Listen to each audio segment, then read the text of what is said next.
Something was calling me. I grew up in the church, every Sunday. My grandmother would dress me in white gloves and patent leather shoes. I sat beside her on the pew, watching the light stream through stained glass and listening to the pastor thunder from the pulpit like he was splitting the sky. But after Grandma passed, the sanctuary felt empty. The words washed over me like rain on pavement, loud, but never sinking in. I prayed. I sang. I shouted hallelujahs, but nothing answered me back. The grief hollowed me out. I started having these dreams, not the kind you wake up from and forget by breakfast.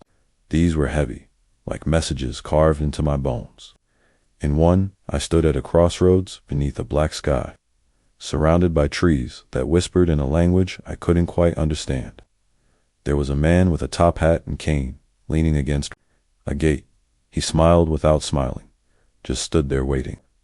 Every time I stepped forward, I'd wake up.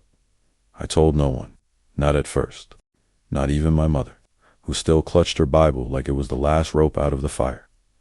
Then the symbols started showing up, drawn in chalk on sidewalks I passed, scratched into wood at the back of the bus stop.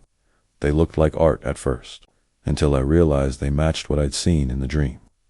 Crosses, stars, looping lines like snakes, dancing in circles. I didn't know what a Vevi was, not then, but my soul reacted like it had seen them before. Long before I started researching. Quietly, at night, after everyone else was asleep, and what I found shook something loose inside me. These signs weren't random. They were Kolsky's left, behind by people who looked like me but were told to forget. Spirits called Loa, ancestors who didn't die but waited. Gods and goddesses from Africa who had followed us in chains, hidden behind saints' faces and church candles, quietly enduring, in shadows. And the man in my dream, his name was Papa Legba, keeper of the crossroads, opener of doors, messenger between the worlds. They said nothing could move without his blessing. Maybe that's what I needed, not another sermon. But a key. Church taught me to fear anything outside its walls. But grief taught me that pain doesn't always respond to praise songs. Sometimes you need silence, bones, and smoke. Sometimes you need the ones who walked before you, not just the ones who preach above you. I'm not saying I stopped believing in God.